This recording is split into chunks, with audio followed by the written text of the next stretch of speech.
called? No,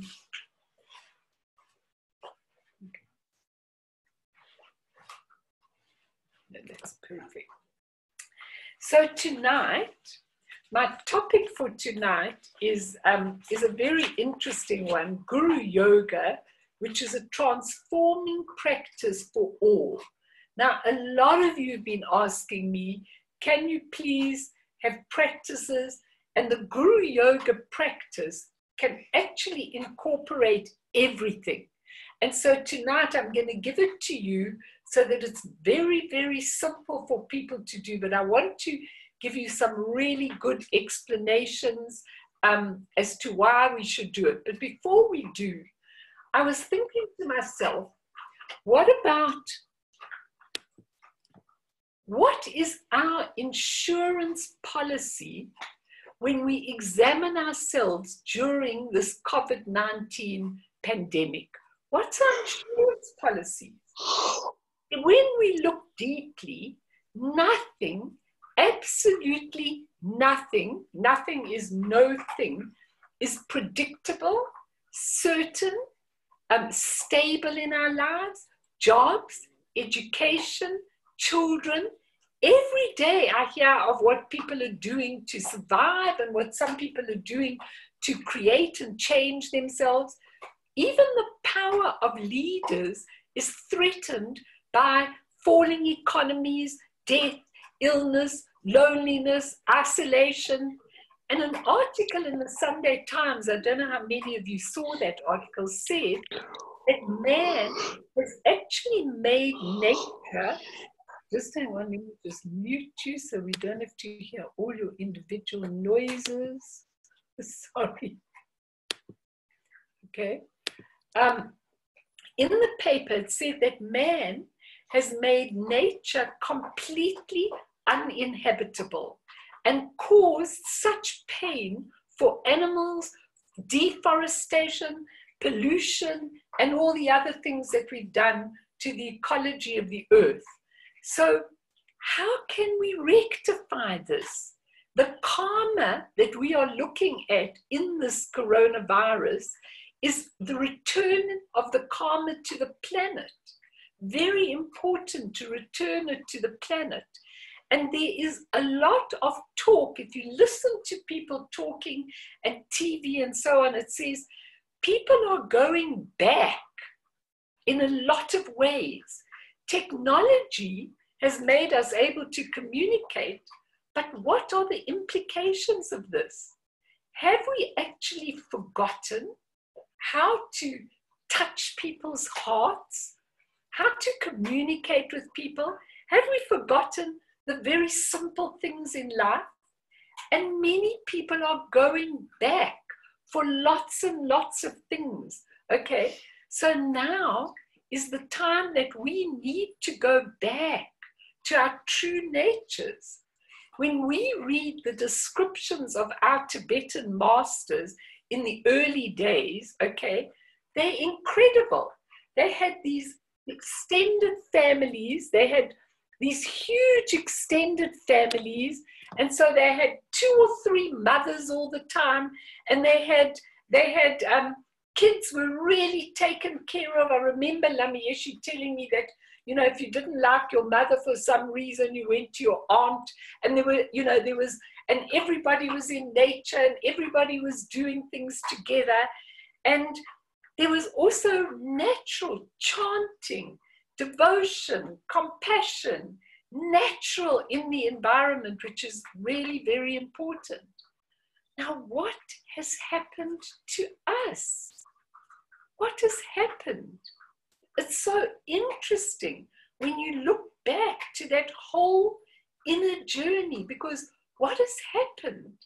When you see kids together and they're all on their phones and nobody's talking to each other, are you surprised that this happened? When you see what we've done to our planet, are we surprised that this happened? So we've got to try and see that our insurance policy is not going back to our businesses, having money, enough money. I know we need money to live, but that's not what this is for.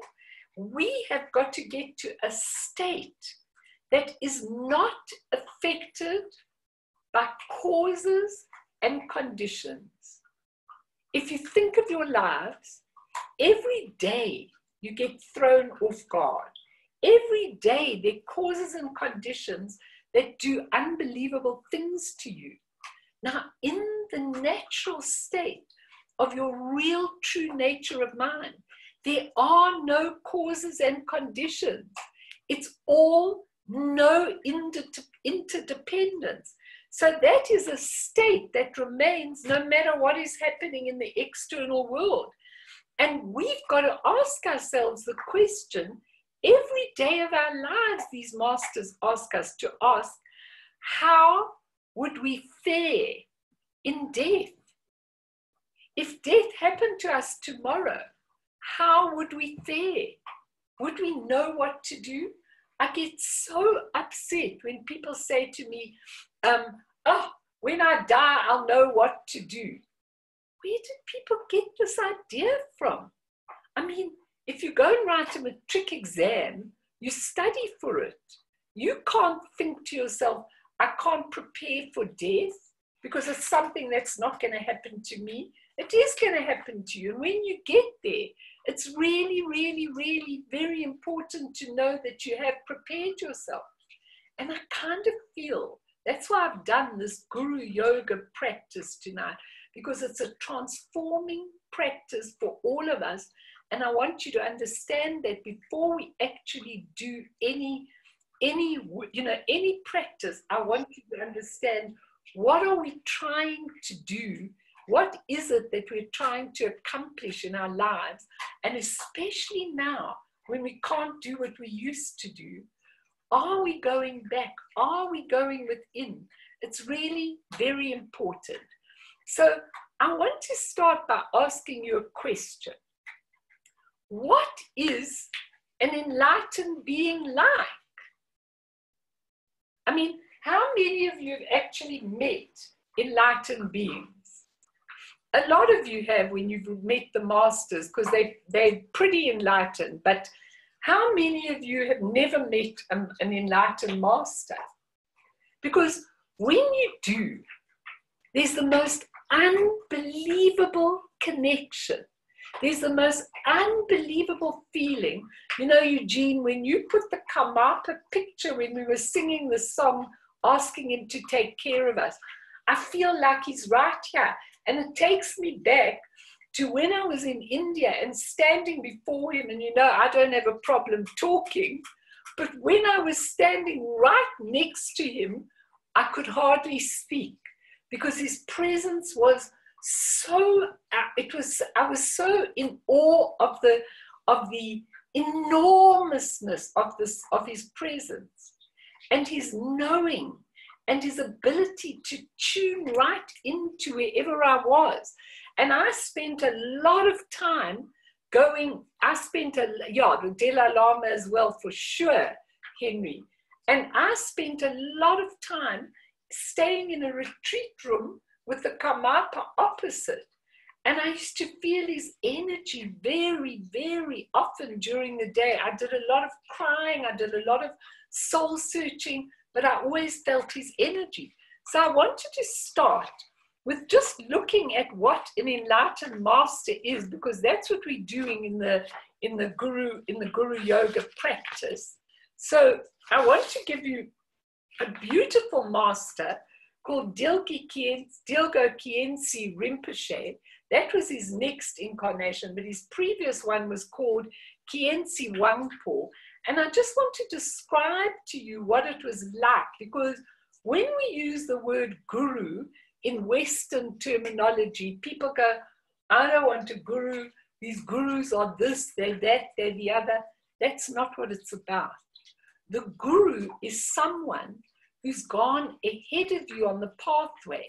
And it's almost like if you were climbing the Himalayas, you wouldn't dream of climbing it without a guide.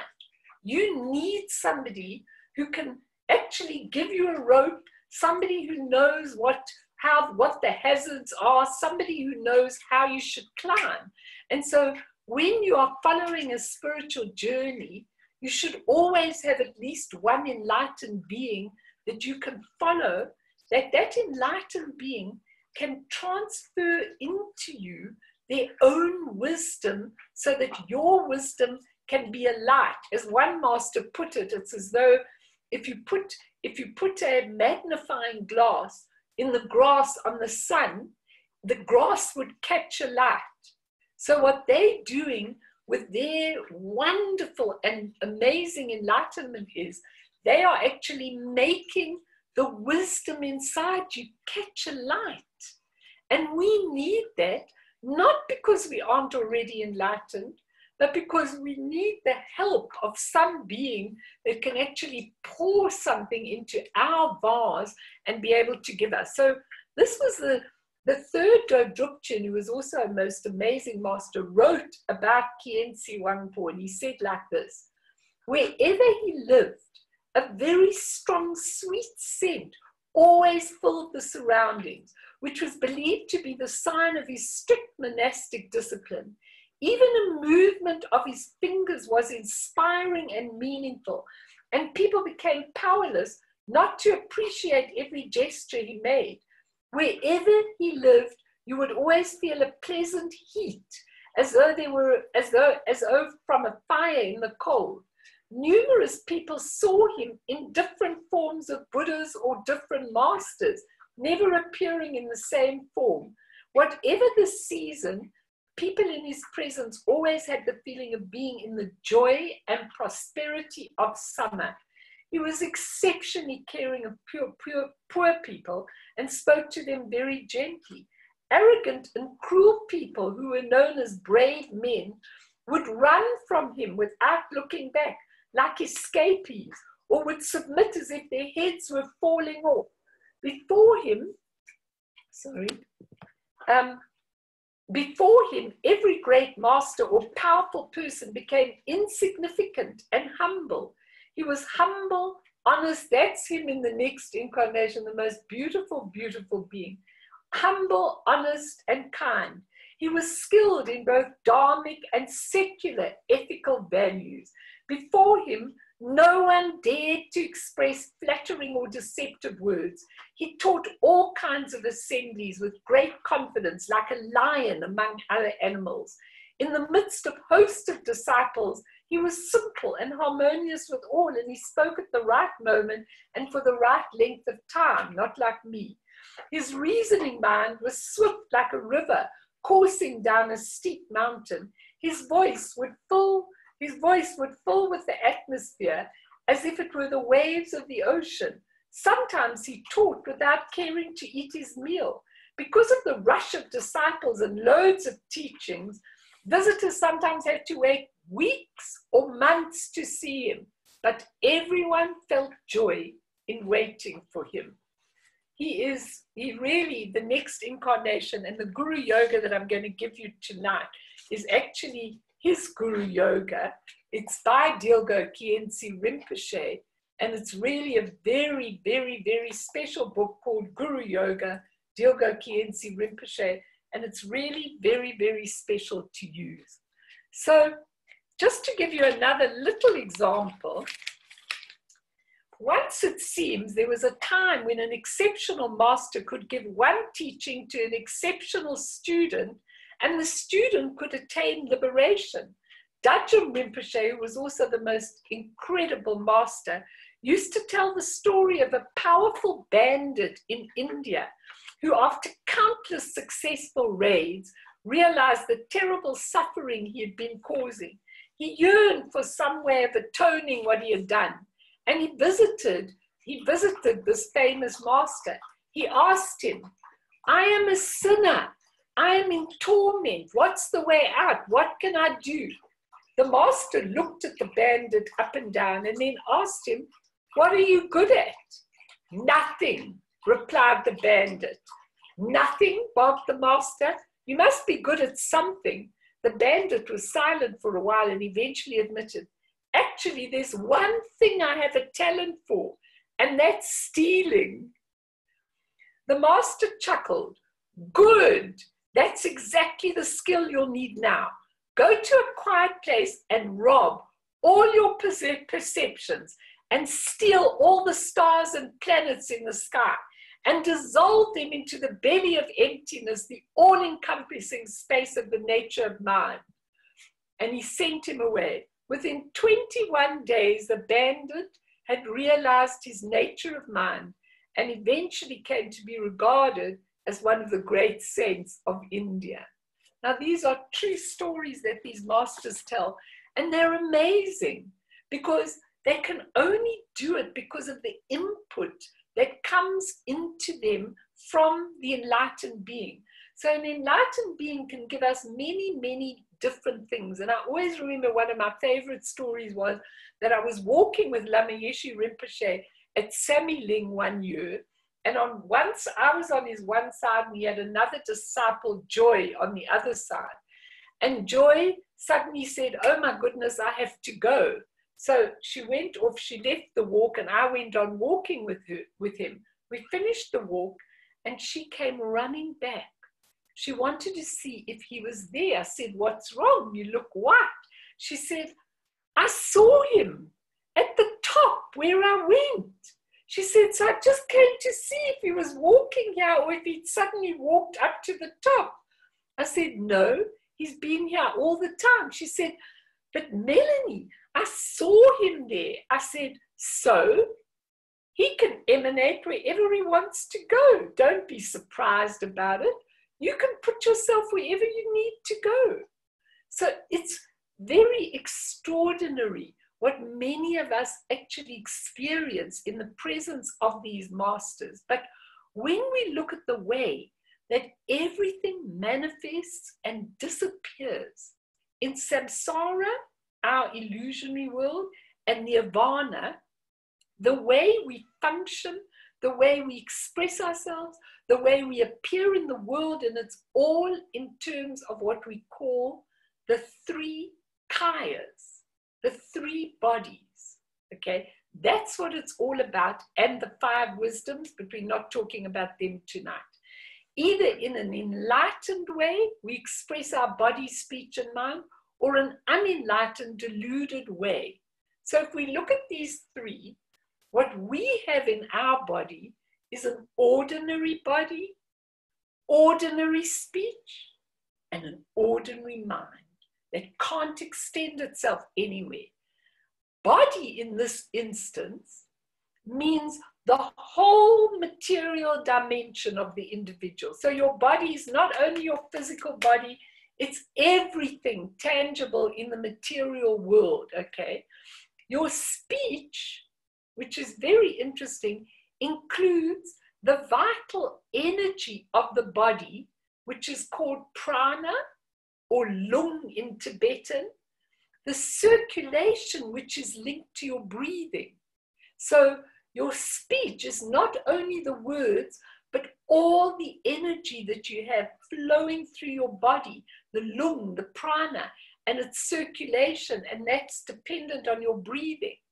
And mind, so that's body, the whole material thing, speech, all the vital energy of the body, and mind includes both the mind that reasons, that's your intellectual mind, and the nature of mind, which is not subject to the limits of intellect or any part of it. It's so fascinating because our physical body of flesh and blood covers our Vajra body.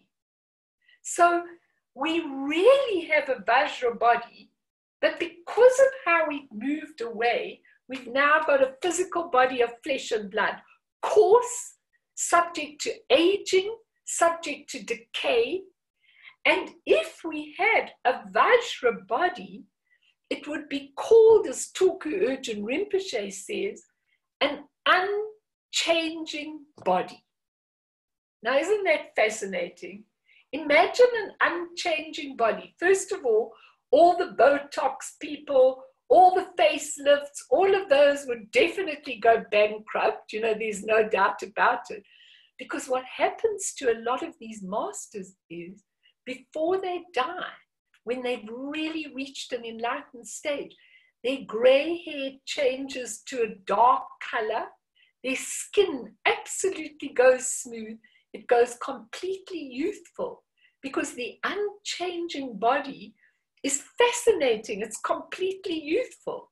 So many of them just transform that body into the natural elements and just go off into the pure essence and then emanate wherever they want to emanate after that. They're not confined to a little body. So our physical body of flesh and blood covers our Vajra body, which can also be known as a Nirmanakaya, which really means emanation body. A Nirmanakaya is when the body can be emanated to 100 or 1,000 or 1,000,000 when you really get on a high level of enlightenment, and you can be wherever you want. Like when you listen to the story of Yeshe Tsogyal, who was the consort of Guru Rinpoche, she said, I never move from where she is. She just emanates millions and millions of emanations. You know, when I think about that, when I'm doing my Guru Yoga practice, I say, please, let me be able to eventually emanate thousands of different bodies wherever you are needed, wherever people need you. So that's the Vajra body or the Nirmanakaya. Our words, what we speak, and our sounds, we utter interruptedly. 1 minute we uttering, then we quiet, then we utter, then we quiet, and incessantly. I've put in brackets, blah, blah, blah, blah, blah, blah, blah. I mean, if you sit in a restaurant and you listen to people, what they are doing with their speech, their ordinary speech, it's actually quite sad, okay? Because Vajra speech, our speech, this interrupted talk that we give, covers over our Vajra speech, okay? And our Vajra speech, or we call it the Sambhokakaya, okay, is called unceasing speech. But the unceasing speech is not blah, blah, blah, blah. The unceasing speech is when you watch. I once watched Dajjal Rinpoche in a YouTube thing. And this is what he would do while he was teaching. He'd talk his beautiful teachings, and then he'd just go, and then he'd go talking again. The speech was never interrupted. It was incessant speech that just went on of the truth, never rubbish, never mundane stuff, absolutely pure, and the sound was perfect, and the use of the energy was perfect. We use our energy for such unbelievably bad things and for so many bad words and traumas and things like that. And so the Vajra speech, another word for it, is the Sambhokakaya. And that body, in beautiful terms, is called the body of enjoyment. Can you believe that? So here we are on this earth plane. We're always looking for entertainment. But the body of enjoyment always has beautiful, pure, enjoyable joy. That's what it has. But it's covered over by the interrupted blah, blah, blah, blah, blah that we've put into our speech. Okay, and then the third thing is our train of thoughts. I mean, does any of you scientists know how many thoughts we have a day? Eugene, do you know how many thoughts we have a day? No? No, I can't see with your finger. Unmute yourself and tell us how many thoughts in a day? Millions. Millions, okay.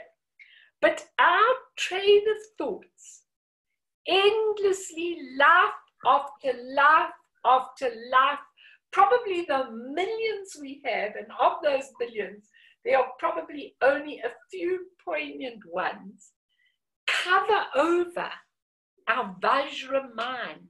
The Vajra mind is called the undeluded mind. The undeluded mind. Now, when you've got an undeluded mind, it means you know everything. You also know everything in samsara. You know all the sciences, you know everything, but you know the real truth of the nature of mind. So when we look at these three, the mind is called the Dharmakaya, which is the essence of everything. And so the Dharmakaya is the essence, and out of it arises the pure Sambhogakaya form. And out of the Sambhogakaya arises the Nirmanakaya. And they say when the Nirmanakaya emanates, it emanates in as many buckets of water as a reflection can look in. So we are the buckets of water. If we are standing there, ready to receive the teaching, ready to get everything, then we are like a bucket of water that these masters in their Nirmanakaya can just shine their reflection into us. But if we're not asking for it, they can't do it. So what they say is they will emanate as many buckets of water as are ready waiting, which is such a fascinating thought, because how ready are we to receive that beautiful, pure reflection from these great beings? How ready are we? Is our bucket of water ready to have that beautiful reflection? Now, if you look at it, you could also call it the essence, the nature, and the uninterrupted energetic expression, which has compassion in it absolutely automatically. The essence is the pure space of the Dharmakaya. The nature is absolute cognizance, awareness, knowing, and then from there comes this unlimited energetic expression. It's so perfect. It's so beautiful. And when I look on this earth plane and see what people are doing with their ordinary body, speech, and mind, I can just cry, and cry. Because I know from my reading, from my meditations, from everything, if we saw these functions in their pure form, we would wonder, how have we remained in ordinary body, speech, and mind? Completely limited, impure, illusory, always aging, subject to degeneration, to causes, decaying, and never reaching our true potential. And I want you tonight, and then I'm going to stop for a moment because we'll do a meditation after this before we go on to the actual Guru Yoga. But I want to ask you tonight, think of the story of Adam and Eve in the Bible. Okay, when they say that's the beginning of creation, when you hear that in all the religions, that Adam and Eve are the beginning of creation, it's crazy, because that wasn't the beginning of creation. That was already when we decided to separate. That was the beginning of duality. When we split off from our essence, and we developed the physical body of flesh and blood, the interrupted speech, the blah, blah, blah, and a mind that was just thinking, how am I going to have this? How am I going to push that away? Now, if you read that story of Adam and Eve being banished to the Garden of Eden, it's fascinating. Because what was this Garden of Eden? Have you ever seen a place that has most magnificent fruits, everything in abundance, all that we need? No, because most of us have never visited a Buddha field. But that was a Buddha field. That Garden of Eden, as it's written about in the Bible, was a Buddha field. And what is a Buddha field? A Buddha field is when our minds are pure and undiluted, they can create these perfect circumstances. But at that point in the creation, man started to say, there's I and there's you, and they separated themselves and made this God as though the God was another human with a little more power. They lost their own unknowing and knowledge of being able to create beautiful things with your mind. And they went into duality. And when Adam and Eve talk in the Garden of Eden in the story, they both say, we've been banished by God. No one ever banished them. They banished themselves. They became coarser. They got a physical body of flesh and blood. They started talking, I, me, I want this, I don't want this. They got the deluded mind. And it just went deeper and deeper and deeper. And then what happens in a cycle is suddenly that cycle comes to an end. It might take a long time. Like we look as though we're coming to an end of a cycle on our earth plane. And then it's refreshed again. And then people start remembering, as I started my talk tonight, going back to touching, to understanding, to realizing. And then we can find the Vajra body, speech, and mind, which is already inside us. Everything is made of it. It's absolutely exquisite. That's beautiful. There you go. The Sambhogakaya, bliss body, the Nirmanakaya, emanation body. So when you understand it, the Dharmakaya, that's beautiful, Eugene. Yes, Eugene, you must do this teaching. And so at the bottom of this beautiful picture, just is like the wish-fulfilling jewel. The disciple must see and fully understand that his own guru is all of the kayas at once. Eugene, that says everything and shows everything. I don't need to talk anymore. It's beautiful. Thank you. So when you look at all of that, when you really, really look at all of that, what is it? What are we trying to do? How do we go back? What is this coronavirus for? How are we going to go back to get the pure body, speech, and mind again that is capable of doing absolutely everything, and that understands and knows everything, and that has absolute and total and absolutely has the knowledge and wisdom, the pristine awareness of everything. Now let me just stop before we meditate now, because maybe somebody wants to ask or somebody wants to comment. Yesterday, everyone was brave and they were willing to comment. Please just unmute yourselves and comment if you want to say something. I really like to hear this because I think it's so important for you to digest this, not just for me to give a monosyllabic teaching. So anybody want to? What does it make you feel when you actually, when we talk about the banishment from the Garden of Eden? What does it make you think?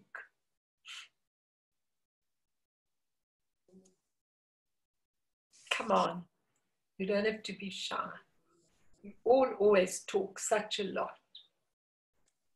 No one?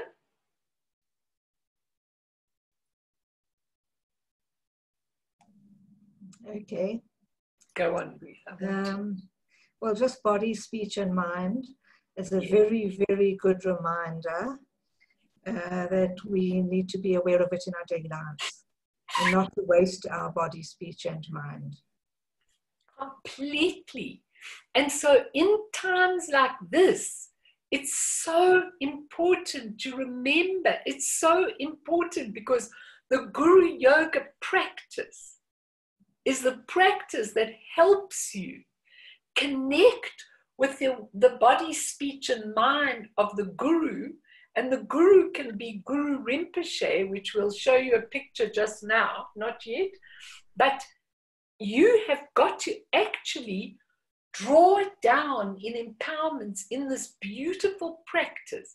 And then over time, when you do it, it's my main practice, you begin to remember.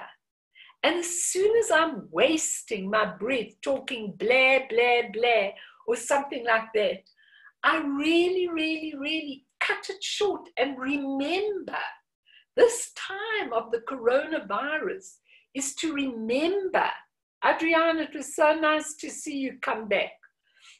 You know, it was to remember, absolutely to remember our body, speech, and mind, the pure one that can be given to us in empowerment when we do the Guru Yoga practice. And I promise you, you could do the practice for 10 or 15 minutes. If you want to do a full practice, you could do it for a half an hour in the morning or the evening. But it's very, very important. It's my main practice.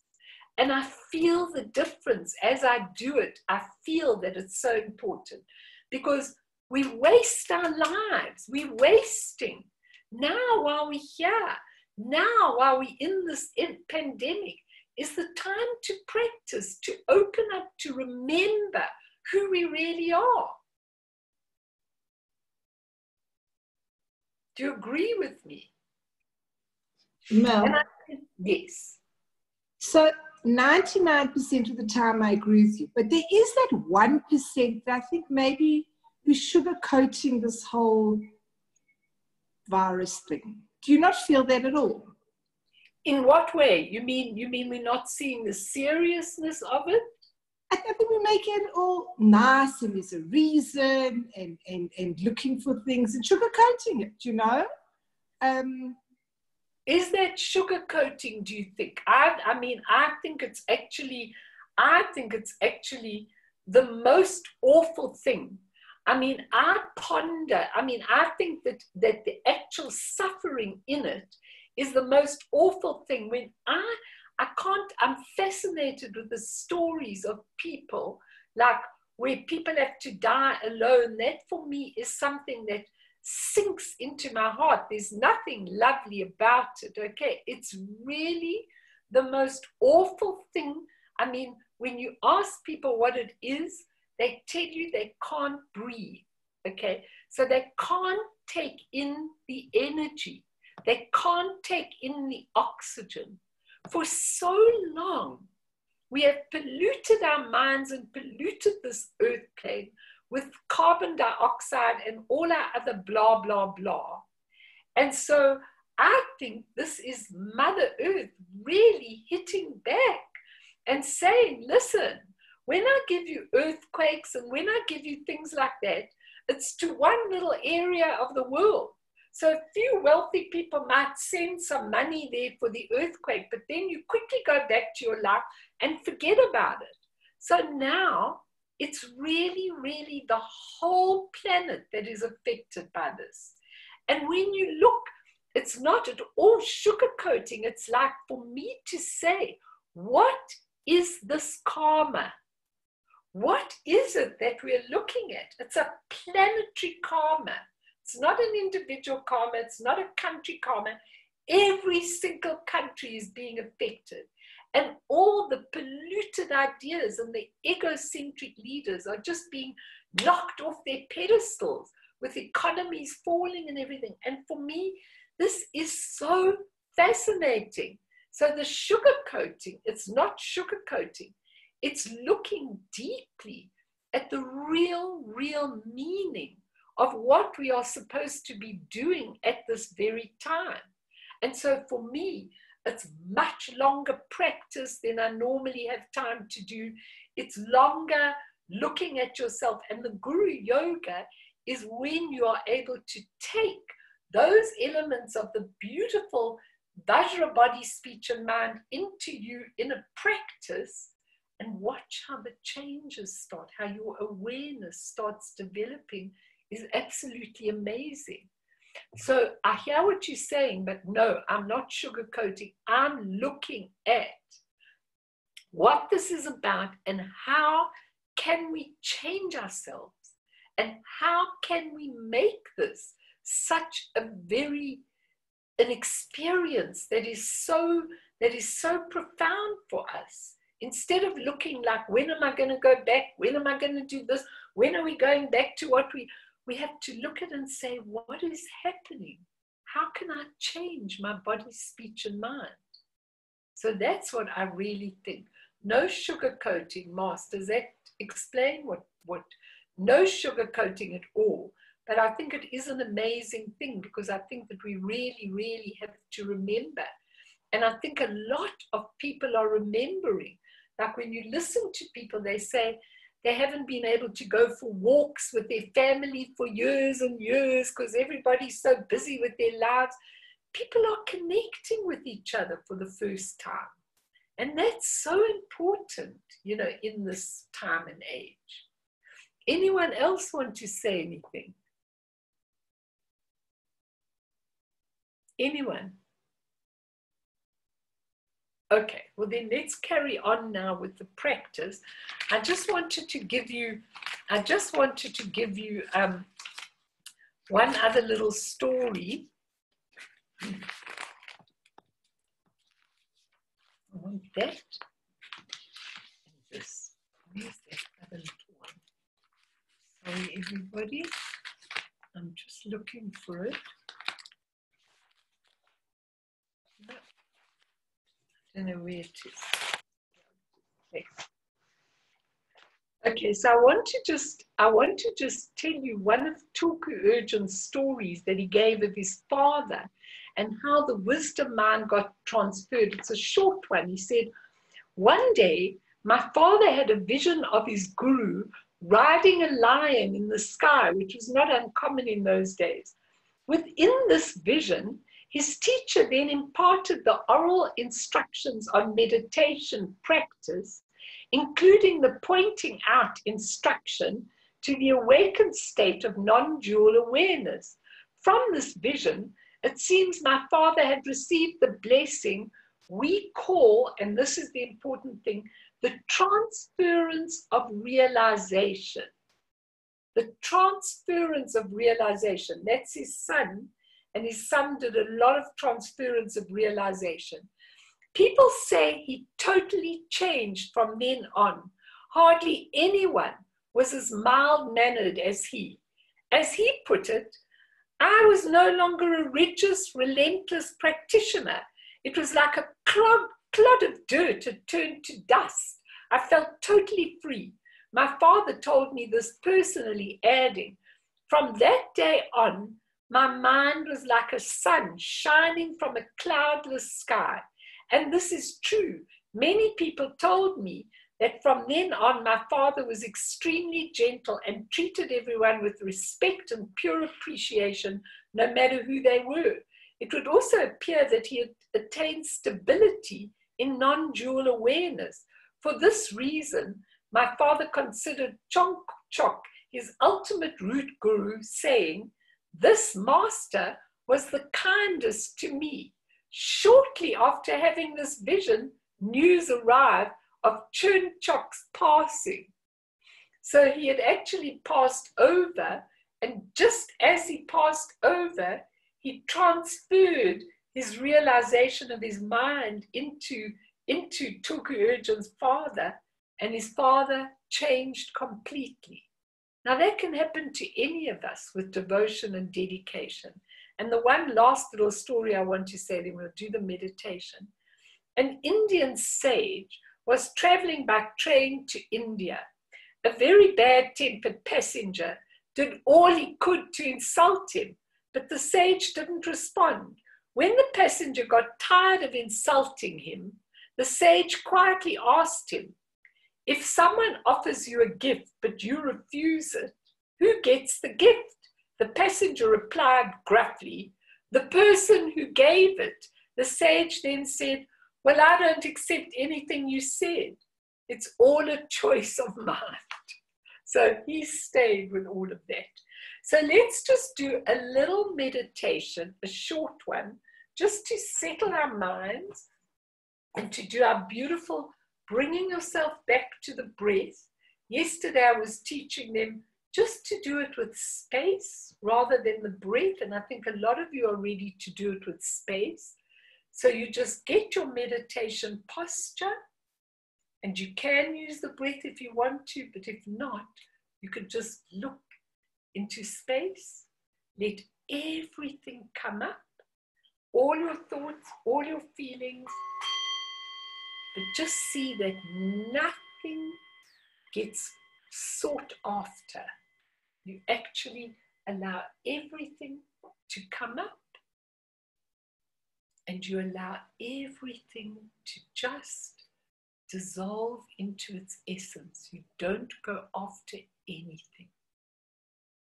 You just bring it back to space or the breath if you need to. Notice your mind if it goes off, following any thoughts or feelings. Just letting everything be.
It's a beautiful picture, that one, Eugene, as well. Okay, so let's look at the Guru Yoga quickly, and then let's practice it. Because I think it's really, really important for all of you to practice and to, I'm going to give you such simple ways so that all of you can do it. Really, all of you can do it. So why do we practice Guru Yoga? And Guru Yoga is the union. It's called the union with the nature of the Guru. Now, the Buddha gave us practices from the beginning practices, which we call Nondro, right up to Vajrayana practices, all to start changing our body, speech, and mind. That's why these were given, to change our body, speech, and mind.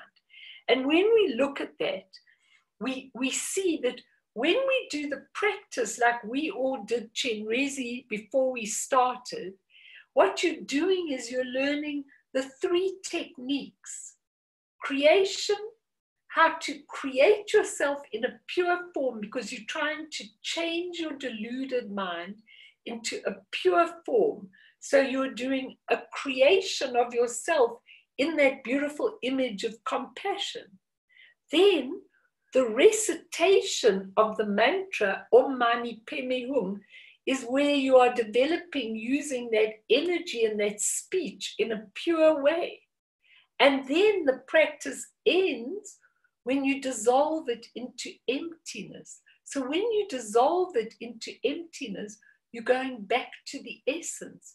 So the three techniques in Vajrayana really are already in the Guru Yoga, just to show you. So if you look at the three visions I keep talking about, your impure, karmic, illusory way of looking at life, or your pure illusory way, which is when you see the purer forms, like the Vajra body, speech, and mind, the pure wisdoms, and then finally seeing it as it is. That's your highest perspective. They're all in terms of how we purify our body, speech, and mind. So when we do the preliminary practices, when we do prostrations, those are made for the obscurations of the body. So when we do those prostrations, we are actually clearing the body of all its obscurations. When we do the Vajrasattva mantra, which is a 100-syllable mantra, we're clearing that speech, we're clearing that energy. And when we do the mandala offering, we're opening our minds to generosity. And then finally, the fourth practice is called the Guru Yoga, which we're doing tonight, which is combining all of them and helping you to get that body, speech, and mind. It's simple. It's profound. There's no danger involved in the Guru Yoga practice. No danger whatsoever. In some of these things, when you really do advanced practices and you're not ready, there can be dangers. But in the Guru Yoga, there's no dangers, and it's very easy to meditate on them, and all your obstacles are removed, and you get boundless blessings from it. So, Dilgo Khyentse says, with the help of the outer teacher, we can discover the inner teacher, the nature of our own mind. And until we seriously wish to transform ourselves, we can never be overconfident and rely on our own methods of spirituality. It's really, really, really important, because when we rely on our own methods of spirituality, we don't know if we're going on a devious path. The path can only be trodden by ourselves using our own effort, but we need an experienced guide. And that's what the spiritual teacher is all about, to give us the great guidance. So when we look at the particular technique of Guru Yoga that this Dilgo Khyentse had, he spoke about two masters. One was called Longchenpa and one was called Jigme Lingpa. And I've studied their stuff very, very, very deeply. And Jigme Lingpa was this amazing being that went into a cave. Now, it is said that Longchenpa was a previous lifetime of him, about 400 years before he lived. But when he was in the cave, an overwhelming awe and devotion had been awakened in him by reading the teachings of Longchenpa, okay, that exceptional master. And what happened was, he prayed to Longchenpa with such fervor that although they were separated by 400 years, Longchenpa appeared to him on his wisdom body on 3 different occasions, granting him the blessing of his body, speech, and wisdom mind. This encounter was an extraordinary moment. It's a beautiful picture. It released in Jigme Lingpa boundless wisdom and the highest realization, and empowered him to teach himself. And in his treasury of precious quality, Jigme Lingpa wrote, "The supreme disciple is the one with supreme devotion." Now I want to just talk about this for a minute. And that is that in the West, we never have devotion. We don't know what devotion is. We never feel devotion, because for us, any any human being is a human being, and we don't see them in any enlightened devotion. But the devotion is not to the human being. The devotion is to the Buddha in the being, somebody who has really, really realized themselves. It's absolutely amazing, because if they've realized it in themselves, then they have an absolute and total Buddha nature that we see, and then we become devoted to the Buddha nature. And I've heard people say, you know, I'm not going to do that with a human being because they've got weaknesses, they've got this, they've got that. But I'm saying to you how important it is to find a being that is enlightened. And your devotion is to their Buddha nature, their awakened nature. Even though they may do a few things human that you happen not to like, but they are you have that feeling inside you. And I know what that feeling is, because a few times when I've been with these amazing masters, I think you've also had that feeling, Kathy. Hey, was it when you met? Who was it that you had that, you were soaring the skies that once? Well, it was both of them. So, well, actually all three. Akon Rinpoche, Lama Yeshe Rinpoche, and the Dalai Lama. Yes, So they just have that effect, and they change everything in just one meeting. They just change your whole focus, and all of a sudden, life just really has more meaning. It's like life before and life after you meet them. It's completely different. Completely different. I absolutely agree with you. And some people in the West can't understand that in any way, because we don't know. We only know human beings that cheat on us, do all kinds of things on us and everything. We don't know enlightened beings, okay? But it's very, very important, this, because when you find an enlightened being, that is when your awakening of your body, speech, and mind can actually happen. That's why this practice is so powerful and so amazing, because it really does awaken that in you completely. But what we have to understand from this, as Dilgo Khyentse says, all our actions are governed by three noble principles. First is the preparation. The preparation is the generation of bodhicitta. Now that means the feeling that whatever I'm doing for the sake of all beings. That's the most important principle in the first place, that whatever practice you do, like when I do my practice in the morning, I dedicate it to all beings and to specific beings that are on my list. I've got this long list that I always read out every morning, and I am dedicating my practice to that. And that is very, very important, because this links our practice when we do it to skillful means. Secondly is the actual practice, in which you have to have one-pointed concentration, free from any clinging. And that renders our practice, renders all the obstacles out when you've one-pointed focus. So if you do a lot of shamatha meditation, you learn to train and discipline the mind and not let the mind go all over the place all the time.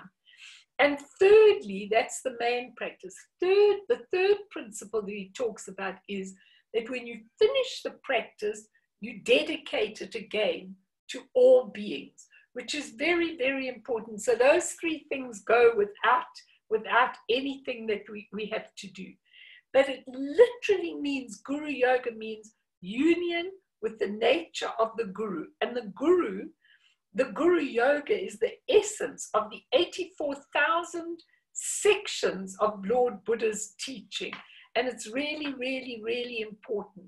And in the Guru Yoga, we pray and direct our devotion towards the master who arouses in us the greatest feeling of devotion. Now, he suggests, and I 100% agree, that you do your Guru Yoga with Guru Rinpoche. Can I have that picture that I sent you from our shrine, Eugene, of Guru Rinpoche? Because it's really a very, very beautiful picture that when he saw that statue that looked like that, he said, that looks like me, when he was on the earth plane. And he will help you in every conceivable way if you can find that picture that I sent you. And whatever blessings we get, that's what we actually, it's in terms of our own devotion. Have you got that picture, Eugene? You're having trouble? Okay, you'll give it in a moment. But Guru, that's the one, but have you got that specific one that I sent you, Eugene? In the frame? You're having trouble? That's a beautiful one anyway. You could do it with that one. Those eyes are enough to... But that one that I gave you is almost like, he looks like a person that I sent you today. Did I send it? Have you got it? I can't hear you.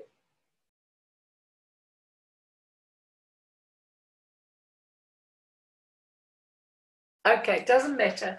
I wanted that particular one because I want that one because that one he looks very human in that one. And so people really, really, really can do the Guru Yoga very beautifully with that. Is it not possible, Eugene? Just a moment. Okay. Like the one in your picture is really small, so I went to mine. So just give me a second. And I will. Because that picture is amazing to work with. Amazing, amazing. And when I saw that picture first, let's see, that picture is exactly how he looked. And I love to use that picture. That's perfect, Eugene. That picture is what you use as the master. But if you have a guru or if you have a teacher that you really respect, you can see them synonymously. Even in your own religion, you can see them synonymously with Guru Rinpoche, because Guru Rinpoche represents all the blessings of all the Buddhas. And Guru Rinpoche says, if you call to me, I will come. If you use the 7-line prayer that we use, I will come. I will clear the obstacles. I will pour into you. And when I go on retreat, I just go with this picture and I just get everything I ever need from it. So I want to just give you one more thing before we go, because I think it's very important before we do it. Leave that on. Dajjom Rinpoche says, we should especially embrace Guru Yoga as the vital essence of practice diligently with devotion, and after some time, the realization of the wisdom mind will be transmitted to your own mind stream, and an extraordinary realization that cannot be expressed by words will definitely arise from within yourself. And that's why my Guru Yoga is absolutely the main practice. So it can be done simply, it can be done more complex, depends what you need to get out of it. But very, very important that you need to create everything, that it's all internal and that you're cleaning out your body, speech, and mind. So I think, and you can add in your lineage prayer, you can add in the 7-line prayer that a lot of you know very well. You can add in the 7 aspects when you, the 7, what do you call them again? Sorry. Nothing. The 7 branches, the 7 branch practice you can add in. And I'll add those in. But what I want to say to all of you is, It depends on how much time you want to take for the practice. If you're only going to take, say, 10 minutes or 8 minutes or whatever you're going to take with the practice, then leave out all the other things.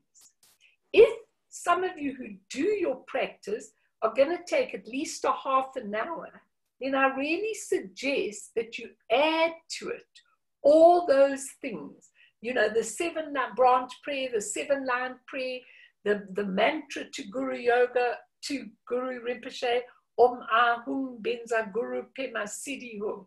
So let's do it now, okay? Leave that up and everybody get into your meditation posture. And if you want to start when you do it in the morning, that's beautiful, absolutely beautiful. Then people have got a lot of choices. They leave that, Eugene, it's very nice. Okay, doesn't really matter which one you do. But I want all of you to absolutely get yourself into meditation. Now, the first thing that is really excellent, you don't have to do it, is to imagine yourself. Instead of imagining yourself as Eugene, Kathy, Marcel, and all of you, you imagine yourself as Vajra Yogini, who is the Dakini, the sky flyer.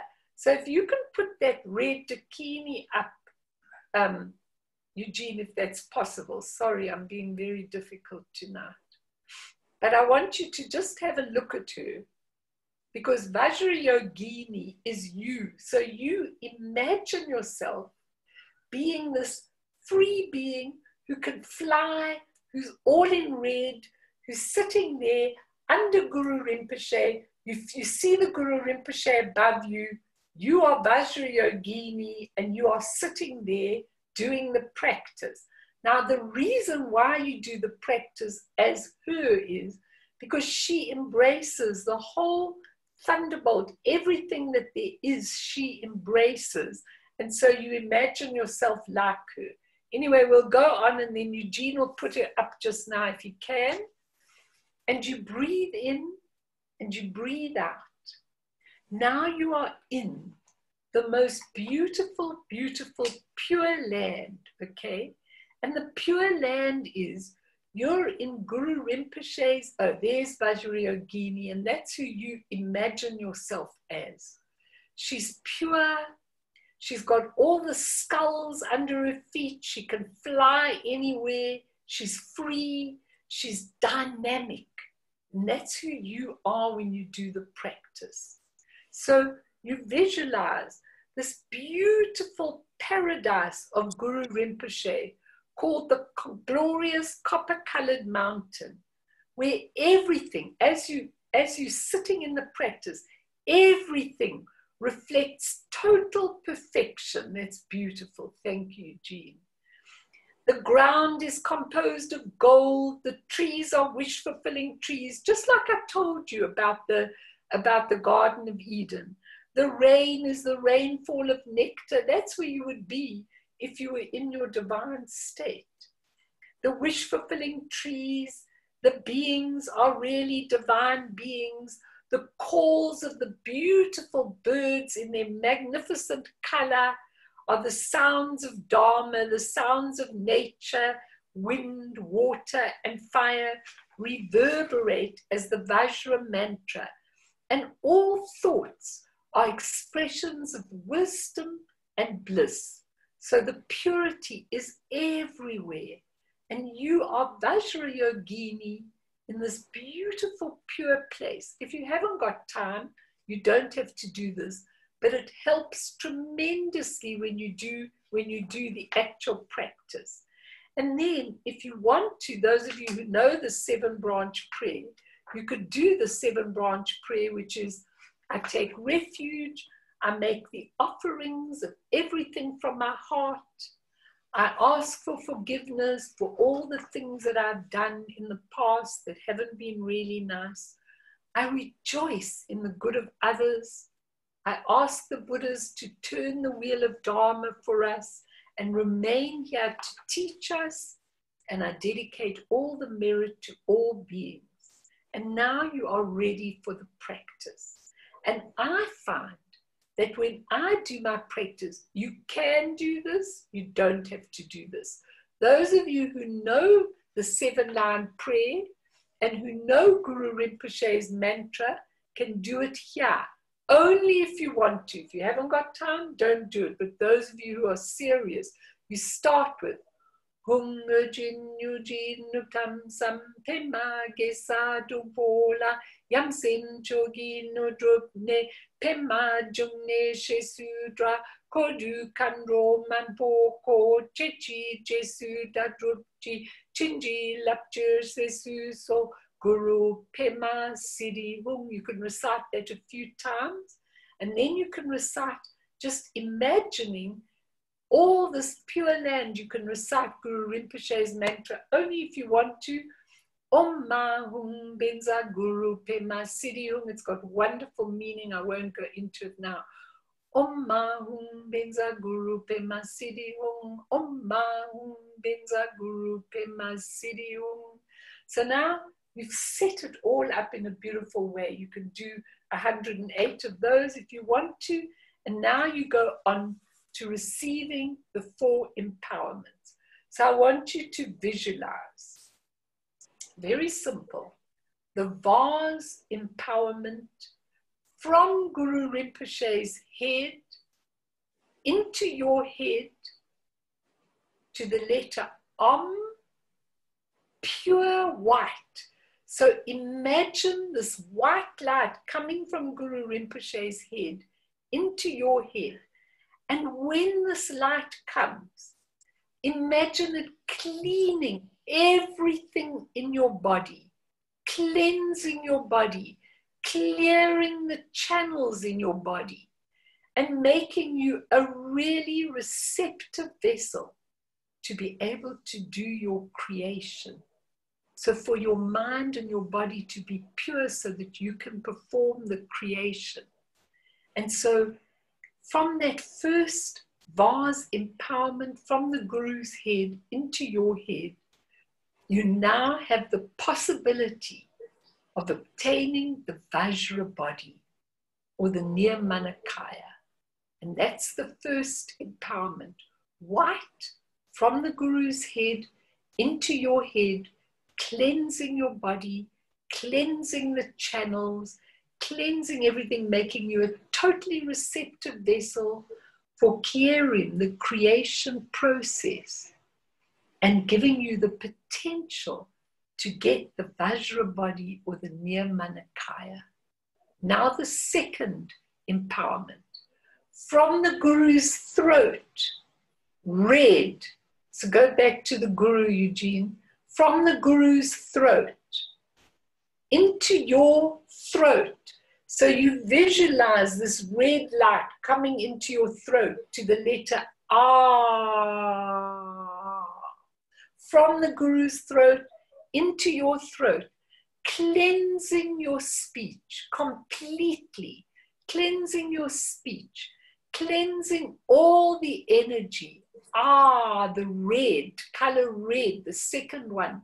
Ah, into your throat, cleansing your speech, cleansing your energy, making you a beautiful receptive vessel for that clear speech, that mantra recitation, and giving you the potential to obtain that beautiful Vajra speech or Sambhogakaya. So that's the second empowerment. Now the third empowerment. From the Guru's heart into your heart, blue, the letter Hung that you saw there. The Hung comes from Guru Rinpoche's heart into your heart. There it is at the bottom. And really cleanses, the Hung cleanses all your mind of all its obscurations, passion, craving, attachment, aversion, envy, pride, ignorance, delusion, anger, hope, fear, expectation. Feel that beautiful blue light from the Guru's heart into your heart, cleansing your mind of all its obscurations, clearing it out, giving you the blessings of the Vajra mind of the Buddhas and making you a totally receptive vessel for the dissolution. They call it Zogrim, where you just in space and light, and giving you the potential for obtaining the Vajra mind or the Dharmakaya. So those are your 3 empowerments from the head, white, into your head, from the throat, red, into your throat, cleansing your body, cleansing the speech, and then into your heart with the blue hung, cleansing your mind of all its obscurations. And now you are totally ready for the last empowerment, which is called the word empowerment, or the absolute empowerment of the ultimate nature. So this is called the word empowerment. It also comes from Guru Rinpoche's heart into your heart. It's also a hung and blue, and it cleanses your whole alaya consciousness, where all your imprints, your habits, your ugly things are, your duality. It cleanses everything. You feel that blue light coming into your heart, cleansing everything in your alaya consciousness, and giving you the blessings of the Vajra wisdom of the Buddhas, and making you a receptive vessel for the Mahamudra, and giving you the potential of all the bodies together, called the Svabhavika-kaya. So you've had all the empowerments, body, speech, mind, from the Guru, and all together. And now you are Vajra Yogini, and you've received these beautiful empowerments, and you feel yourself dissolving into a beautiful little red light the size of a pea. And you're dissolving. Everything is dissolving into you. And that pea, that red little round disc, shoots up to Padmasambhava. You dissolve into it, and you and Padmasambhava, you and Guru Rinpoche become one. One taste. One taste. And when you blend with Guru Rinpoche, everything is absolutely perfect. Body, speech, mind, you are one with the Guru. And then you can dedicate your practice after that to all sentient beings. And that's it. So before we end, let me see, I've just given you, that's a simple practice. Om, Ah, Hum, body, speech, mind, all together. The ones, the vase empowerment, the ones, the secret empowerment, the ones, the wisdom awareness empowerment. And they all come together in the word empowerment. And you are now enlightened. You dissolve into a red ball. You shoot up to Guru Rinpoche, and you are one. And you do that every day. It will take you 10 minutes. Put me back, everybody. I want them to ask me, Eugene, if they want to. So, Marcel, you're going to be the big practitioner of all. So, can you do that? Do you want any notes? Because I think Mags has got notes if you want. Sorry, unmute you.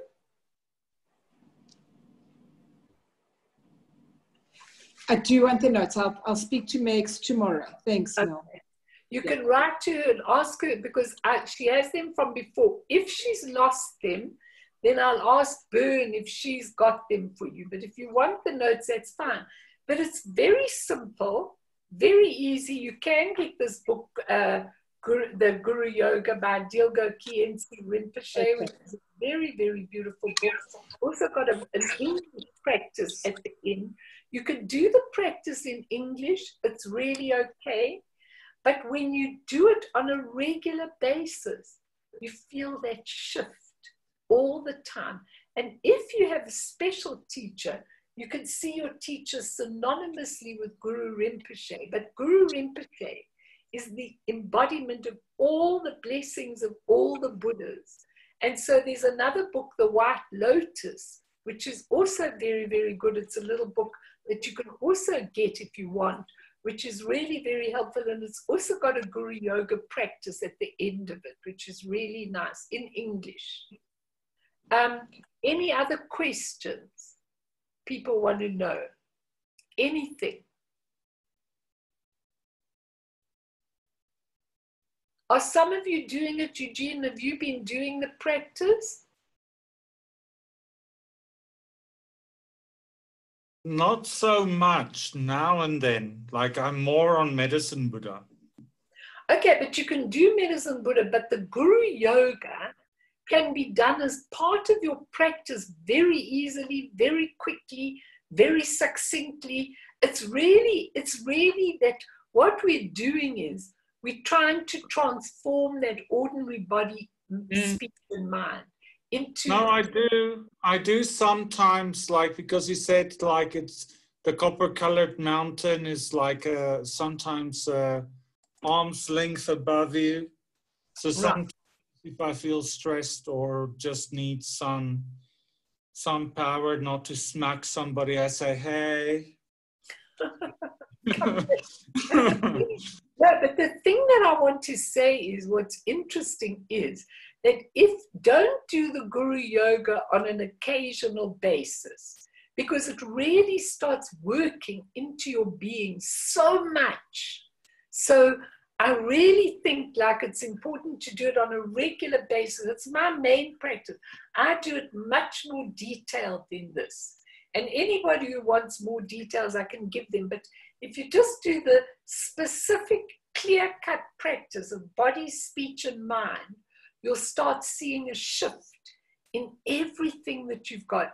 And if any of you want the notes, I'll get them to Mags. I'll get Bern to get them to Mags, and then you can get them. You can get them from her if you want. You want the notes. No. But I also think it's how you view it, Mel. So, like, okay, how should you view it? Tell me, because the thing is, if you just view it as a practice, like it's extrinsically motivated. So it's not an intrinsic motivator. So I think when like my practices really started to be more meaningful is when, because we just do Chenrezi, we just do this, but we never dissolve Chenrezi back into you. So that you get that realization that there is no difference between you in your pure state and Chenrezi. So like you always feel lesser than or not good enough or not at that level. But the thing is you're just stuck in this view, like you say, in which you are. So like Lama Yeshe says, it's like, if you need millions, manifest your own millions. And the thing is, we have this ability, but we're just so stuck in this view. Not that my motivation is to manifest millions, I won't mind. But at the same time, it's just like not limiting yourself to what you think you are. It's like tapping into that energy and letting things be and trusting that the universe knows better than I do, and keep your motivation pure, keep your actions pure, and then let it unfold. And like just put the intention there, but don't attach to it. So I absolutely agree with you. I agree with you 100%. But the thing is this, that a lot of people do not understand that if you don't do any practice, that you can't, we don't have the ability to affect the change in ourselves. That's the point. It's got to be like a regular thing that you do to effect the change. And then you see the change in yourself over a long period of time. But a lot of people, you really do see, and I quite agree with you.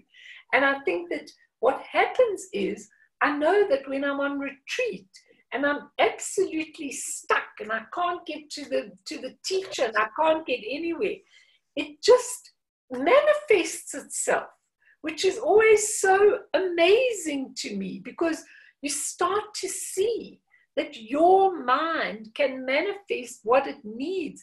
That is your mind.